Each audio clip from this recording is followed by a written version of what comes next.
Okay, so it's week 6, and today's actually a super important class because we're talking about something that takes up more and more of our time as web developers, which is dealing with security. It used to be that security wasn't really the responsibility of web developers. We built the applications, and then there were networking and security people who handled all that. Those days are long gone. Probably a week doesn't go by that we don't hear about some major breach in application security, either through a mobile app, or through a web app, or both. We hear it all the time.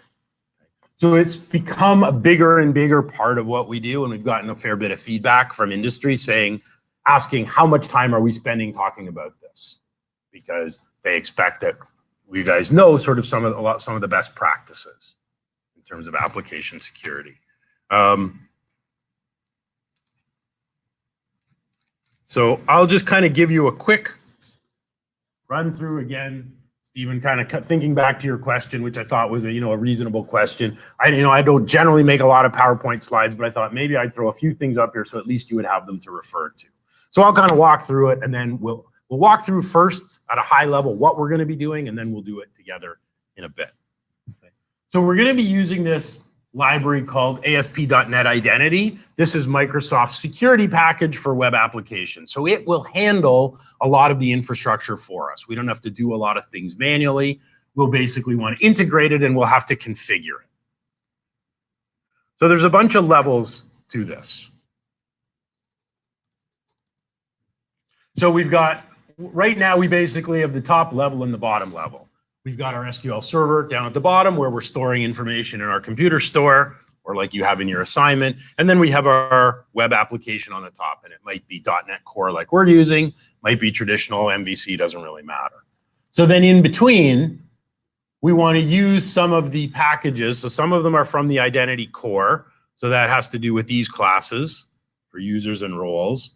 And then we've got within Entity Framework, allowing us to connect with those tables in the database so that we can manage who's accessing our application, who's doing what.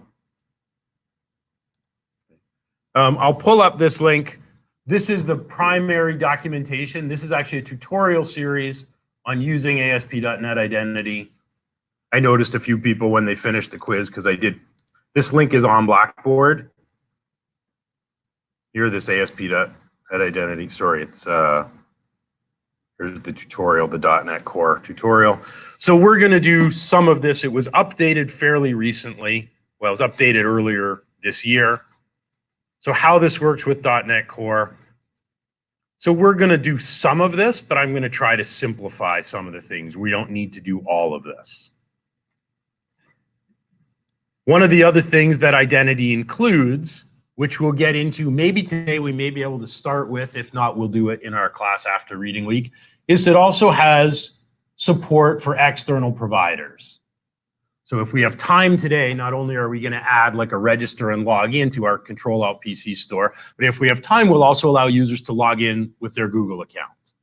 So there's a library for us to do this, although we'll have to do a little bit of setup and configuration in Google's end to connect them up. If we don't get to that today, that's fine. We'll integrate. We'll do it after reading.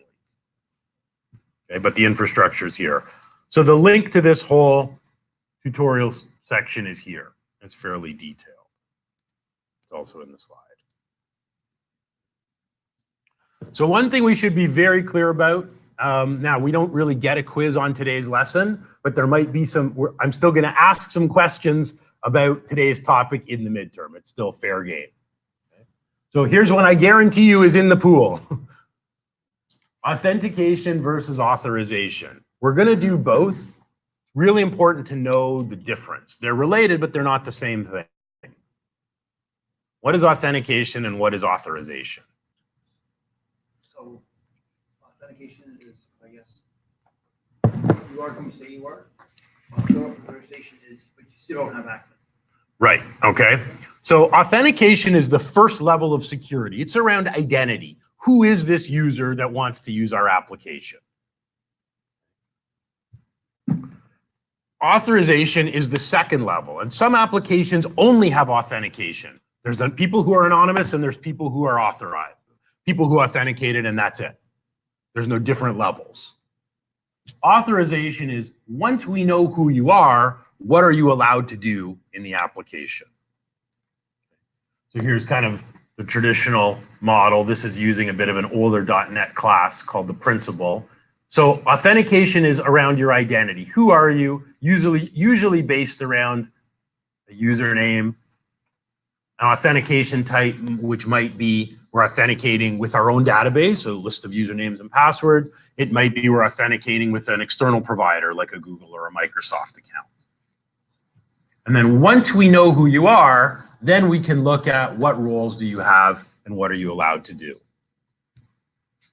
Like if we're all looking at the week 6 folder in Blackboard, we know that authentication has happened because A, it identifies who we are at the top, and B, if I go and take this page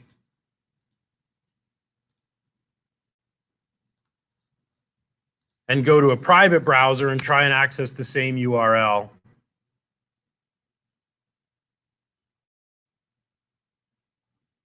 right, it's going to send me here. So we know that it's performing authentication.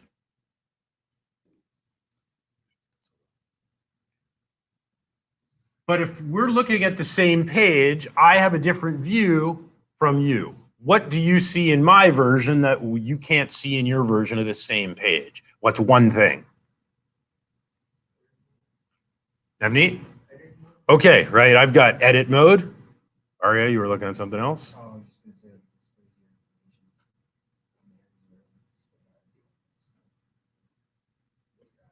Right, I'm asking what other things visually are here. Yeah, I've got a different side menu. Anything else you see on my version of this Blackboard page that you don't have? Yep. So you can't, so for example, I've got, so this is an old version of ASP.NET Identity. It's a little old. So I've had it up here in my old Blackboard shell, but I've hidden it so I can see it. You guys can't. Right? And I have little arrows here, so I have context menus so that I can modify things that you don't get. So all of these things are based on that authorization. We're both authenticated users. We're both allowed into this page, but we can do different things because I'm in a faculty role and you're in a student role. So there's a whole lot of logic going on in this view that determines what things are visible, what things are not, and then what kind of functionality is available based on who we are and what we're allowed to do. So that's that second level of authorization. So what does this look like in the back end? Just blow this up a bit more. So one of the nice things about ASP.NET Identity is it will actually build a whole schema in the database that will look after everything we need for storing user accounts and roles and permissions. So all of these tables are actually going to we're going to generate them with the click of a button. So we don't have to set up all of the tables. ASP.NET Identity does it for us. So the main table we have is this ASP.NET Users table. So it'll have a unique ID that's actually a string. It's a globally unique ID. And it has fields for things like email. It hashes the password in a very secure way. We can enable two-factor authentication if we want, so that, for example, every time someone tries to log in, they have to get an email or text message confirmation code if they want to do that. It's set up to be able to lock people out if, for example, they've tried too many times to log in unsuccessfully. And then we've got tables where we can set up our own roles, connect users and roles. So we have this middle table because there can be a many-to-many relationship here. One user can be in many roles, and one role can have many users. So we reconcile those with a junction table. So if I'm in two roles and I'm user ID ABC, I get in this table one record with ABC and role 1, and then a second record, my user ID ABC and role 2. The lines with the arrows, does that indicate a one-to-many with the arrow in the Yes, dots? yeah, that's the relationship, one to many. Okay, I didn't know what the Yeah. The claims table, we're not really going to worry too much about. It also has a login provider here. So this is for storing users who log in through a third-party service like a Google or Facebook. We'll track which service are they using, any keys, so the identifier we get from that service, and then their friendly display name. So if somebody logs in with their Facebook account, we have the ability to take their name from their Facebook profile. So we can store that, and that gets attached to their main account. Now we can customize this. So maybe for our users, we want to store things like an address and phone number. These are the columns that we get. Doesn't include things like phone number or address. But this is a starting point, and like all the other auto-generated things in ASP.NET, we can override and we can add or modify as we need to. We probably won't for our purposes. I think we'll just work with these as they are. So we'll get all these tables built today. And then there's a couple of objects, couple of classes that are part of identity that we're interested in. The identity user and the identity role. And those classes do what you think they would do. Identity user is around user management, login, who is this person? And are they authenticated? And then the role is the next level. Once we know who the identity user is, what are we allowing this person to do in here? So first we'll implement basic authentication, where we simply want to let users sign up and log in, and then we want to maybe restrict access to some part of our application only to authenticated users. Once we have that working, we'll then change that so that we also can control not only access based on identity, but also based on a particular role. That role A will give access to someone with a valid account, but in a different role, we'll block. And in order to use these classes, we're going to need to make some changes to our DB context, the database class we created with our scaffold command. Right now, it's just a generic database connection that handles the models we have. We're going to want to modify it so that our application knows that class is also going to be used for dealing with authentication and managing the identity user and identity roles. So we'll make a few small changes in there. We're also going to make a few small changes in our startup. So we're going to configure, our code's going to look fairly similar. We're going to tell our application we want to use identity, and it needs to use our user and role classes. And lastly, there'll be one small change we have to make. There is a built-in login screen that comes with our project, and we'll just have to make a couple small changes at the top. So again, like we've been doing so far, we actually will be writing a minimal amount of code. Sort of the things you see here, as well as a couple other small pieces. We're probably not doing more than about 20 lines of code to get all this to work. That's probably all we need to do, because we're going to let the identity package do most of the lifting for us. Okay. So I may come back and reference some of the things in here as we go today. So let's open up our project and get it running again.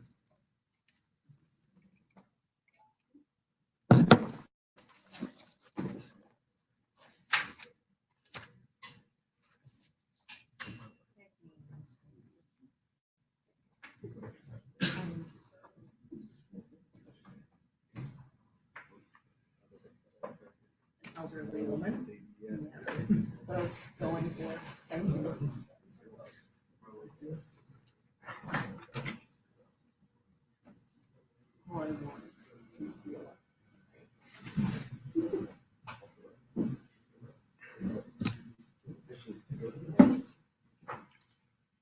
So I'll start without debugging. One other thing actually I forgot to mention, I should have thrown into my slides. One important thing to note is that ASP.NET Identity is all cookie based. And you may have noticed, every time we create a new project, when we first launch it, there is a cookie notification that shows up on the home screen. I think I clicked accept like in the first class, so that's gone. But if users have cookies turned off, ASP, they're not going to be able to register and log in. So ASP.NET handles the cookies. The cookies are encrypted. And one of the benefits of cookie authentication, it will mean that if we want, a user's authentication will persist across browser sessions. So if I log in to a site using .NET Identity and I close my browser or turn my computer off and I don't log out, if I come back, I'm still logged in, which is convenient for users. Probably not super secure, but convenient. It also means every time we build and restart our application, if we've logged in, we stay logged in. We don't have to repeatedly log in over and over again. So it saves us a bit of time in development when we're testing and running this stuff. So we haven't really looked at what security infrastructure is here. But we do have inside of views and shared, we have a file here we haven't opened called _login partial. So this is actually a piece, it's not a full page, but it's a piece of a page that gets embedded. And what this contains, so it's got some references to the identity and the identity user class. And then it is checking if our user is signed in, then there's two items in the navigation bar, one that says hello, and then we can access the user's username with user.identity.name. So this is built into that identity user class. So much like in Blackboard, how it shows our name at the top right. And if we're logged in, the template is already designed to give us this, and there's a log out button that calls not a controller, but a page called account logout. And if we're not logged in, we get these links instead. We get register and log in. So far, we haven't really dealt with login. So wherever we go, we just get the else doesn't run. The else runs. We don't see a hello with a username and a logout. We're anonymous. We're not authenticated. So we just get these right now.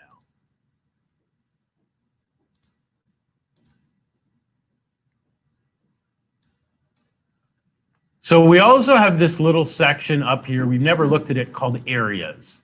And in here, this is a spot where we have some views related to identity.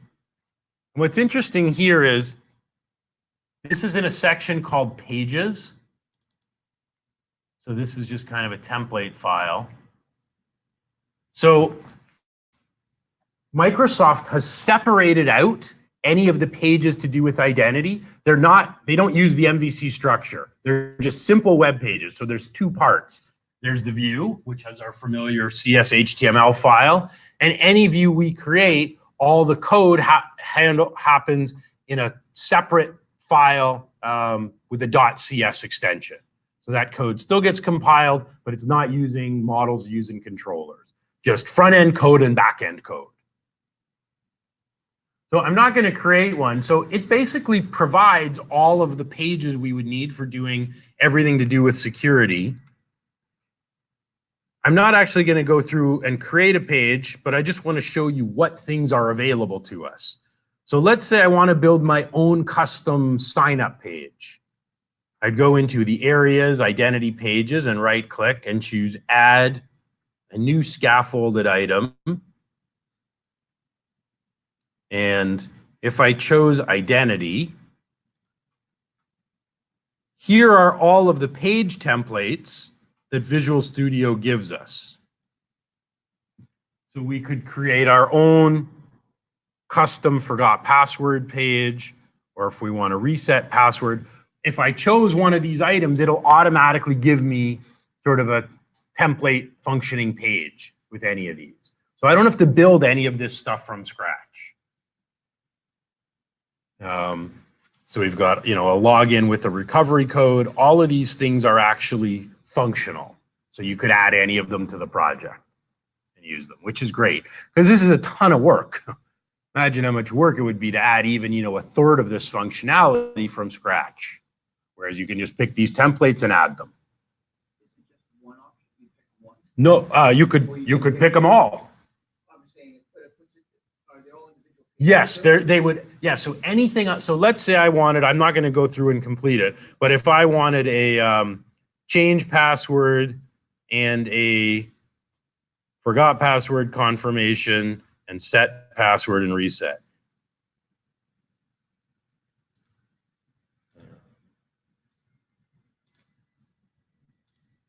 And I'd pick my database, and then it would add those pages in here. Yep, so it would add those templates. So they're all available. You can add any of them. So that'll save us a ton of time. And just like with our scaffolded models and controllers, the code that comes with them is actually functional.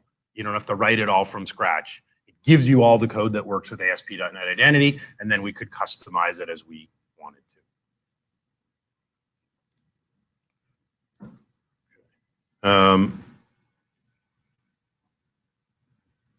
Okay, so we're going to try this. I'm going to go, let's click on our register link.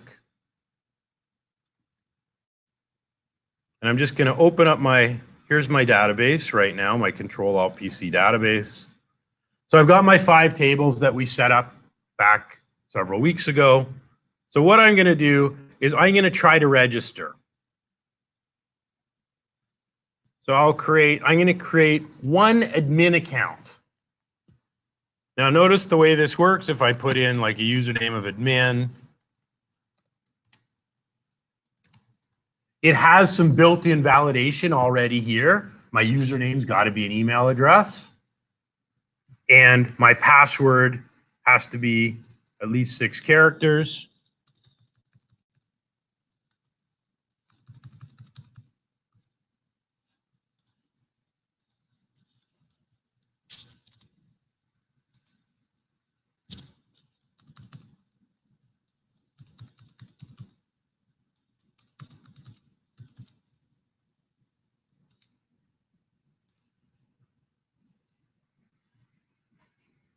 And it also enforces a strong password. Again, I could override these defaults, but you can see the password rules. Minimum 6 characters with an upper or lower, 1 number and 1 special character.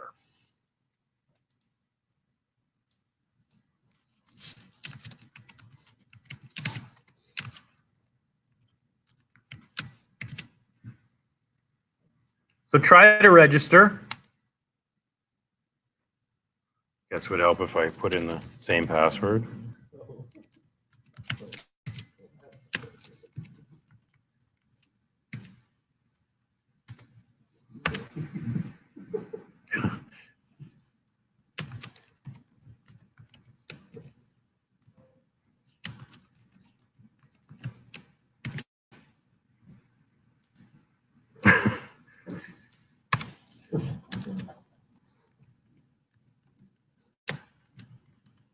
Hey, how do you know? Okay.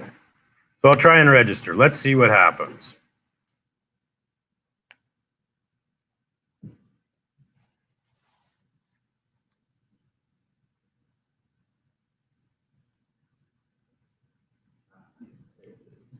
Okay. So what it's missing is it's saying, well, you can't do this yet because our database connection class, our DB context object, it's not set up to use ASP.NET Identity. It can do regular models, but it doesn't know how to handle ASP.NET Identity. So that's okay. This behavior is expected at this point because we haven't made some of these changes that we're going to need to make. All right. We will take a pause here. And when we come back, we'll make the changes we need to make so that we can try again to register.